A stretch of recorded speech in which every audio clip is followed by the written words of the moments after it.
السلام علیکم ناظرین، ایک اور خوبصورت سبق آموز سٹوری کے ساتھ پیش خدمت ہے۔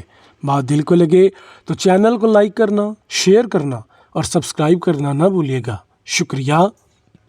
چھوٹی بہن کی MSc کی پریزنٹیشن تھی۔ رات بھر جاگتی رہی، آنکھیں سوجی تھیں۔ پوچھا کیا ہوا؟ کہنے لگی کوئی دعا بتا دیں، کچھ سمجھ نہیں آ رہا۔ میں نے کہا پڑھو، ربی اشرح لی صدری ویسر لی امری واحلل عقدۃ من لسانی یفقہوا قولی۔ کہنے لگی اس کا مطلب بھی بتا دے۔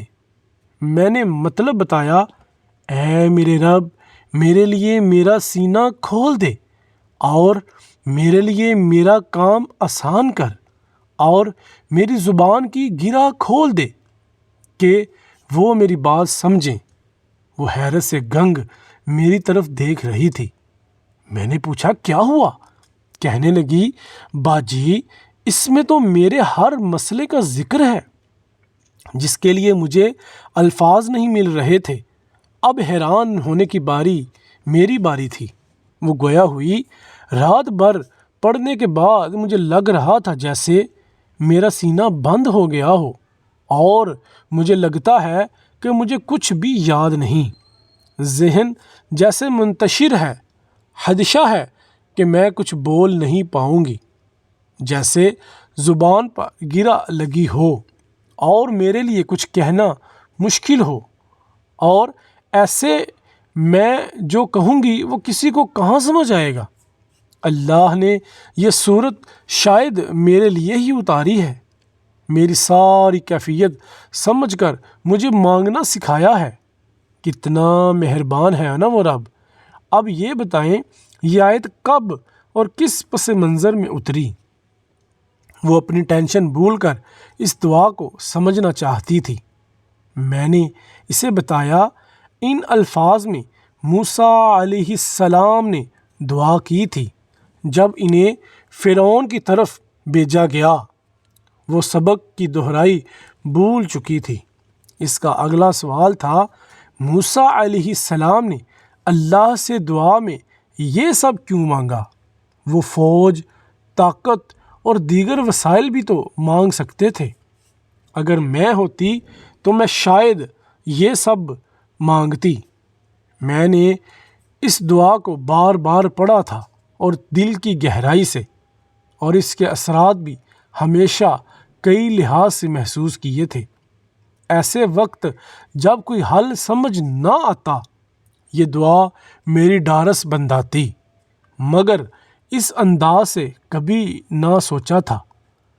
پیغمبر کے الفاظ اور زبان سے دعا اور اللہ کی آخری کتاب میں بیان کی گئی۔ یقیناً اس میں خزانے چھپے ہوں گے، اس کی کھوج لگانی ہوگی تبھی ہاتھ آئے گی۔ اس محنت اور کھوج میں تڑپ، وقت اور جستجو لگے، اس سے بڑی سعادت کیا ہو سکتی ہے؟ یہ وہ سوچ تھی جس سے تلاش شروع ہوئی۔ کیا حاصل ہوا؟ آپ بھی فائدہ اٹھائیے۔ کسی کام کی سب سے پہلی رکاوٹ اندر سے ہوتی ہے، دوسرے لفظوں میں سینہ بیچ جاتا ہے۔ وہ نہ کھلے تو ایک قدم بھی آگے نہیں بڑھا جا سکتا۔ آپ کے اندر اعتماد اور خلوص پیدا ہو جائے، کسی بھی چیز کے درست ہونے کا یقین ہو جائے، ابہام نہ رہے تو دلیری پیدا ہوتی ہے۔ انسان بے خوف ہو جاتا ہے، بات میں وزن اور نگاہوں میں بصیرت پیدا ہوتی ہے۔ بہترین مشاہدہ سوچ و فکر کے نئے زاویے سجاتا ہے، دل میں کشادگی پیدا ہوتی ہے۔ انسان کنویں کا مینڈک نہیں بنتا، دوسروں کے نقطہ نظر جاننا چاہتا ہے، یہی سینے کا کھلنا ہے۔ یقیناً یہ کسی کامیابی کا بنیادی نقطہ ہے۔ اسی لیے رب کریم نے دعا کی ابتدا میں سکھایا کہ اس کی کشادگی کی دعا مانگو۔ کسی بڑی منزل کے لیے تیاری بھی اعلیٰ درجے کی درکار ہوتی ہے۔ مسافر کے لیے جتنا ضروری اپنی کمزوری اور طاقت سے باخبر ہونا ہے، اتنا ہی ضروری دشمن کی طاقت کی مکمل خبر ہونا بھی ہے۔ یہاں سکھایا گیا کہ ادراک کے ساتھ تیاریوں کے ساتھ رب سے متعین کر کے چھوٹی چھوٹی چیزیں مانگیں کہ بڑے مقاصد چھوٹے چھوٹے پہلوؤں پر توجہ دینے سے حاصل کیے جا سکتے ہیں۔ موسیٰ علیہ السلام نے نرم مہارتیں یعنی سافٹ اسکلز مانگی۔ معلوم ہوا کسی بڑے مقصد تک پہنچنے کے لیے یہ مہارتیں بنیادی اہمیت رکھتی ہیں۔ یہ بھی سکھایا کہ چھوٹی سے چھوٹی چیز بھی اللہ سے مانگیں۔ اللہ پسند کرتے ہیں کہ جوتی کا تسمہ تک اس سے مانگا جائے اور اس میں شرمایا نہ جائے، کہ اللہ کو اپنے بندے کا مانگنا اتنا پسند ہے کہ احادیث کے مطابق وہ رات کے پچھلے پہر آوازیں لگاتا ہے کہ کوئی ہے مانگنے والا کہ اسے عطا کروں۔ اللہ چاہتا ہے اس سے بے دھڑک مانگیں۔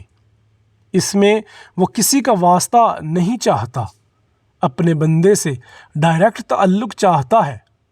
ایک باریک سی بات یہ بھی سمجھ آتی ہے کہ رب سے محبت کرنے والا بندہ دعاؤں اور التجاؤں کا وقت بڑھاتا ہے کہ اسے رب کا قرب مطلوب ہے۔ ایک بات یہاں اور سکھائی گئی ہے کہ ہمیشہ اللہ سے آسانی مانگیں، آزمائشیں نہ مانگیں۔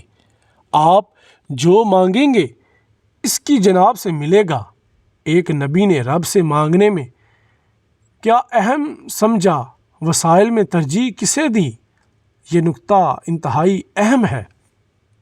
انہوں نے پہلے اپنے لیے مانگا، یعنی زبان کی روانگی مانگی۔ اس سے زبان و بیان کی اہمیت واضح ہوتی ہے اور معلوم ہوتا ہے کہ یہ صلاحیت اللہ کی عطاؤں میں بہترین عطا ہے۔ اس دعا کے ساتھ انہوں نے مددگار کے طور پر اپنے بھائی کو مانگا۔ معلوم ہوا کامیابی اور ترقی کے لیے مادی وسائل سے زیادہ انسانی وسائل کی اہمیت ہے۔ انسانی وسائل اعلیٰ درجے کے ہوں تو مادی وسائل خود بخود حاصل ہو جاتے ہیں۔ انہوں نے اللہ سے بدلہ نہیں مانگا، یعنی دعوت کے راستے میں بے غرض ہونا اہم ہے۔ یہ دعوت کا کام خود غرضوں کا کام نہیں ہے، بلکہ بے لوث اور عظیم انسانوں کا کام اور شیوا ہے۔ کسی بھی فرعون سے مقابلہ کرنے کے لیے سینے کا کھلنا، بیان اور اظہار کا ملکہ ہونا، مخلص ساتھیوں کا میسر ہونا بہت بڑا ہتھیار اور نعمت خداوندی ہے۔ نرم مہارتوں یعنی سافٹ اسکلز کا ہونا کسی بھی فوج اور مادی وسائل سے زیادہ اہم ہے۔